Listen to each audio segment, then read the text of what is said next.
चला तर मग आज आपण पाहणार आहोत सुक्कं कारलं, आणि तेही कधीही न कडू होणारं. कारल्याचा गुणधर्म कडू असल्यामुळे प्रत्येकाच्या मनात एक असतं की बाबा कारलं कडू होती, भाजी कडू होती, त्याचा रस्सा देखील कडू होतो. परंतु आज आपण एक नवीन रेसिपी, आणि ते कधीही कारलं कडू होत नाही, लहान मुलं देखील अगदी आवडीने खाणार अशी रेसिपी पाहणार आहोत. तर नक्की पहा.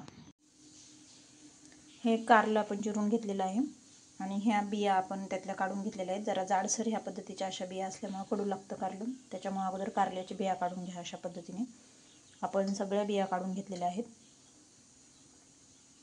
लागणारं साहित्य पाहतोय आपण. हे खोबरं भाजून घेणार आहोत. थोडंसं खोबऱ्याचा किस करून भाजून घेतलाय कारल्यासाठी.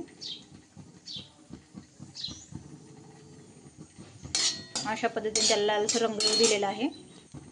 हे आहे तीळ. तिळाने या भाजीला वेगळीच चव येते. आणि हे आहे चिंच. कारलं शिजवून घेण्यासाठी चिंच घेतलेली आहे आपण. हे आपण तेल गरम करून घेतलेलं आहे. त्यासाठी लागणारं जिरी, त्याच्यामध्ये आपण मोहरी टाकणार आहोत.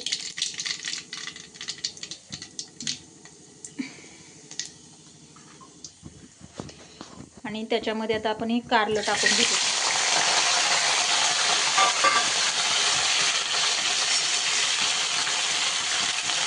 त्याच्यामध्ये थोडीशी हळदी टाकून घ्यायची आहे. हळद,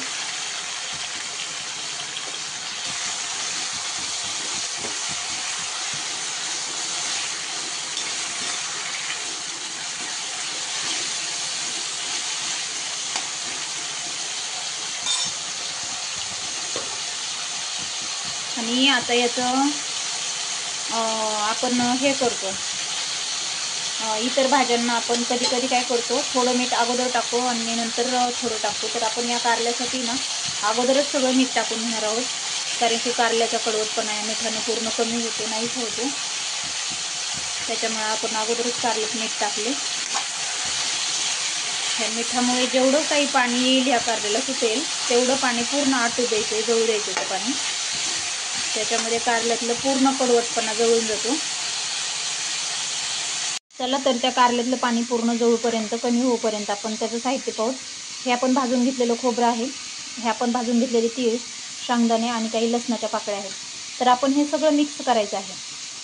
हे खोबऱ्यामध्येच थोडेसे जिरे टाकून घ्यायचे. तसेच आपण घरी बनवलेला हा काळा मसाला आहे. थोडे हळद टाकायची आहे त्याच्यात. आणि हे आपण आता संपूर्ण असं मिक्स करून बारीक करून घेणार आहोत. तर हे पाहू शकता आपण एकदम बारीक करून घेतलेलं आहे. आणि यातलं देखील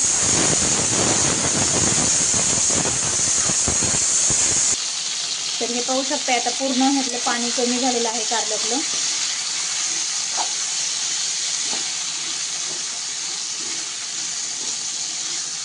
मीठ टाकल्याबरोबर ह्याच्यात कधीही चिंचेचं पाणी टाकून घ्यायचं नाही आहे. ह्याच्यात चिंचेचं पाणी टाकून घेतो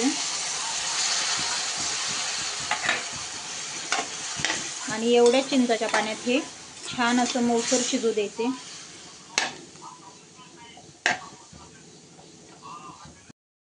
हे पाहू शकताय, जसं आपण मिठाचं पाणी पूर्ण आटून दिलं तसंच आपण चिंचाचं देखील पाणी पूर्णपणे या कारल्यातून नाहीसं झालेलं आहे.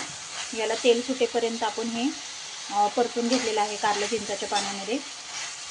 आता याला पूर्ण चिंचाचं पाणी आटल्याच्या नंतर आपण हा बनवलेला मसाला टाकून घेणार आहोत.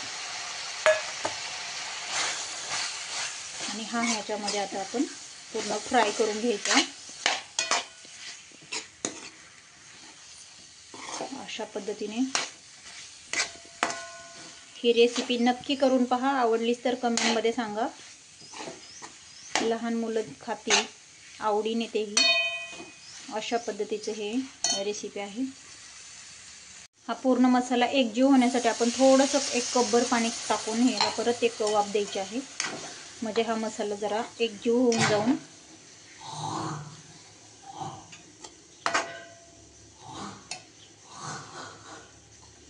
याच्यावर आता थोडंसं झाकण ठेवून घेऊयात आपण.